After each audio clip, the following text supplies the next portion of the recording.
Hello everybody, welcome to Thursday. Well, yesterday I finally got to wear my green shirt, and unfortunately today I have to wear the red one. The S&P 500 was down a little over 3.4% today.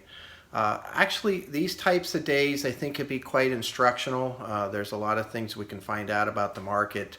But one of the things that happened today is a little bit of what I talked about a couple days ago. We had essentially 8 days in a row where we were hitting all-time highs almost every day. And what happens is when you do that, you have no support. So it didn't spend much time at that price. It's never been at that price before.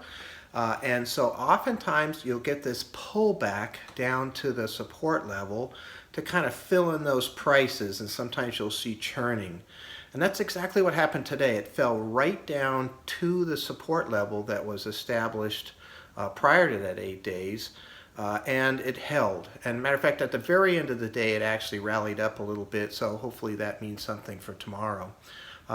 So when I see a big down day, and most of the down days are bigger than the up days. I mean, most charts kind of go up slowly and down fast, and that's because greed is not as strong an emotion as fear. But when I see these, I basically want to be able to tell at some point in time whether this is just a down day in the middle of an up market, or is this a reversal of trend, and we're now going to have a downtrend. And so at the moment, after this one day, we can't tell. The 20-day moving average is still up, the 50-day moving average is still up, the 200-day moving average is still up, and the price is above all of them.